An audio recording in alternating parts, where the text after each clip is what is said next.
Hey guys, welcome back to the channel. Today we're going to be talking about renal failure and specifically the pathophysiology. So acute kidney failure is sudden short-term loss of kidney function. If not stopped or reversed, it can lead to chronic renal failure. And so the first one is pre-renal. So think pre-fusion, think it's before, obstruction, low blood pressure, low cardiac output, intrarenal. Number 2, intrarenal, inside the renal. Acute kidney infection, nephrotoxins, CT contrast dye can kill the kidney, antibiotics, vancomycin, gentamicin, creatinine over 1.3 equals a bad kidney. Number 3, post-renal, think past the renal. Creatinine over 1.3 is bad kidney, bun over 20, urine output 30 milliliters per hour less than, equal to kidneys in distress, metabolic acidosis pH below 7.35. Phases, there are 4 phases of ARF and manifestations. So there's 1, the onset of the injury, 2, oliguric phase, less than 400 milliliters in 24 hours, low output equals thick, sticky urine. 3, diuresis phase, polyuric phase, diuresis equals drain urine 3 to 6 liters per day. 4, recovery phase, slow and up to a year for recovery. Chronic kidney disease is a long-term chronic damage to kidneys over years and years of destruction and resulting into a permanent damage. There are 5 stages to chronic kidney disease. Kidney gradually loses its functions. Stage 1, kidney is damaged. It's not a normal. Stage 2, it's mid loss of function. 3 is moderate to severe loss of function. 4 is severe loss of function, and 5 is kidney failure, needs treatment to live, so like a possible transplant. 5 stages of GFR. So stage 1 GFR is 90 plus. Stage 2 is 89 to 60. Stage 3 is 59 to 30. Stage 4 is 29 to 15. And stage 5 is 15 or less GFR, end-stage renal disease. GFR, if you didn't know, stands for glomerular filtration rate. Causes of CKD. Top tested causes are uncontrolled diabetes, so high blood sugar, long-term hypertension, so high BP, nephrosclerosis, scarring of the kidneys, polycystic kidney disease, PKD. Diagnostics would be creatinine over 1.3 equals a bad kidney. Creatinine clearance test 24 hours, collect all the urine in a container, discard the first urine specimen. So for chronic kidney disease or chronic renal failure, signs and symptoms and manifestations, memory trick, PPP, potassium, P pumps the heart, P peaked T waves and ST elevation. And symptoms, oliguria, low urine output as the kidneys are damaged, resulting in excess waste and electrolytes building up in the blood. Waste, hydrogen plus ion, so it's acids build up. Metabolic acidosis, pH below 7.35. Urea, uremic frost. High electrolytes would be sodium, high.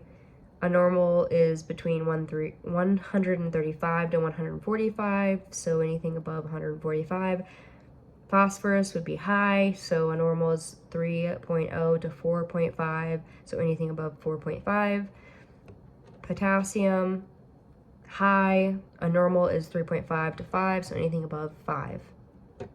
High potassium over 5, think high pumps in the heart, resulting in the T waves and ST elevation, eventually deadly VTAC and VFib. There's a chart here that has potassium. The normal range is 3.5 to 5. So for peak T waves, potassium can be anywhere 6 to 7. ST elevation, it could be 7 to 8. And wide QRS complex would be over 8 for potassium. Priority treatment for high potassium is 1, IV calcium gluconate equal to your dysrhythmias. 2 would be IV 50% dextrose plus regular insulin. 3, Caxylate. 4, dialysis. Critical complications, hypertension crisis. Priority key signs would be headache, nausea and vomiting, and change in mental status. Signs of fluid overload, crackles in the lungs, jugular vein distension, and abounding pulse from the fluid excess. Anemia, low red blood cells since the kidneys release erythropoietin and hormones that stimulates bone marrow to produce red blood cells.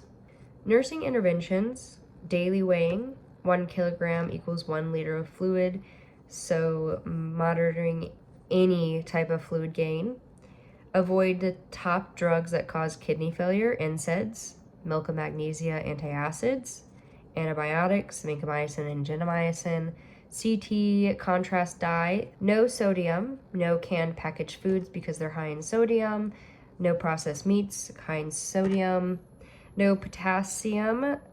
Apples, best choice when you're answering NCLEX style question. No salt substitutes, no leafy veggies like spinach, no avocados, carrots, tomatoes, no strawberries, oranges, and bananas. Low phosphorus, no dairy, yogurt, pudding, none of that. Low protein. A procedure is hemodialysis, a machine version of a kidney used to wash the blood, is only used for a number of years until kidney transplant is available. I wanted to go over a few other signs and symptoms of end-stage chronic kidney disease. Lethargy, alter LOC, confusion, seizures, hypertension, fluid volume excess, heart failure, anorexia, nausea and vomiting, uremic factor, there's ammonia in the breath, metallic taste, impaired immune inflammatory response, anemia, your erythropoietins are down, your high risk for bleeding, prolonged bleeding time, amenorrhea, erectile dysfunction, low libido, uremic frost, and pruritus. Other signs and symptoms, low GFR, high blood pressure, high urine-specific gravity. Onto it a little bit, but interventions would be diet modifications and monitor daily intake and output and daily weight. Here are a few urine-related, kidney-related terms you may hear in the definition. Nocturia, excessive urination at night. Hematuria, blood in the urine. Frequency, voiding more than every 3 hours. Urgency, a strong desire to void. Incontinence, involuntary voiding. Enuresis, involuntary voiding during sleep. Proteinuria, abnormal amounts of protein in the urine. Oliguria, urine output is less than 400 milliliters per day.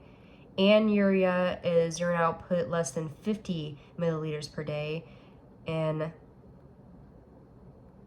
micturition is voiding. Medications that might be given for interventions, diuretics, statins, prednisone to lower the inflammation.